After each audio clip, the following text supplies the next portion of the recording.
Anybody was filming a movie in San Francisco this weekend, they couldn't have picked a better, beautiful day for it. Oh yeah, but I mean, if they wanted to wake up early this morning and film a beautiful sunrise, if you live in the coastal communities, it's a little foggy out there. Yeah, that live picture we showed at the beginning of that block, it was fascinating to see. It was like an edge, like it honestly looked like we were talking about cakes earlier too. Might as well just bring that in too. It's like somebody cut it perfectly like a cake. The fog just disappeared. Exactly, and I mean, it all has to do with the marine layer that's now just beginning to creep on shore. So we're beginning to see the initial wave of fog, but it's not going to last very much longer than, I would say, the next couple of hours or so. But other than that, it's going to be a really quiet start to our morning. Temperatures are very similar to what we felt yesterday. The biggest difference is just the fact that we're looking at all of this widespread fog just along our coastal communities.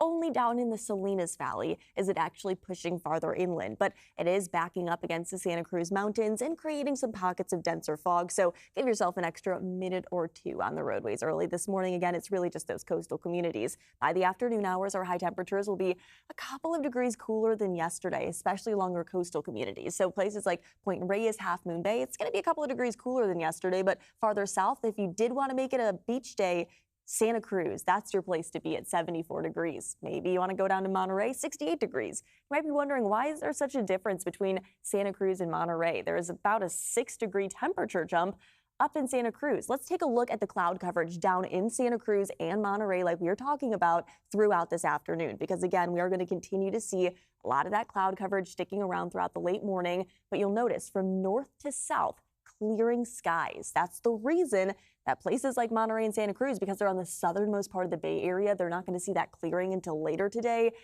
They are going to be seeing, again, slightly cooler conditions. And if you live in Santa Cruz, it looks a little bit cloudier than I think it's going to be. That fog should be dissipating a bit quicker, and those upper level clouds will be arriving. Either way, though, our temperatures today, a couple of degrees cooler than yesterday. And those inland communities, you're going to actually be warming up a couple of degrees by as soon as tomorrow. This is tomorrow morning where, yes, a little bit of fog is going to be re-arriving across our South Bay. But overall, tomorrow morning is not going to be nearly as foggy. And by tomorrow afternoon, it's not going to be nearly as cool along our coastal communities. So Monday afternoon, those high temperatures are going to be in the 70s along our coastal communities, 80s farther inland, low 80s at that. But hey, still going to be a beautiful start to the week. Little to no weather issues to worry about. So early this week and this weekend, again, I highly suggest getting out and enjoying yourself, because we are going to be looking at quite a lot of changes on the way. There's a storm system that's up across the Pacific Northwest. This is not going to be impacting us at all. It's not until this upcoming weekend. That's about 1 week from today. This is our 6 to 10 day precipitation outlook, where we're looking at widespread activity, likely above average precipitation across the Pacific Northwest. Again, in that 6 to 10 day time frame, it's likely going to be October 24th to the 27th that our next atmospheric river will be arriving. Up until then, though, pretty quiet and clear. It's not until Friday of this upcoming week that we're looking at this long wave of moisture to be moving overhead. But as you can see, farther south it goes, the drier it gets. So yes, we'll be on the southern edge of this system, the tail end of this system.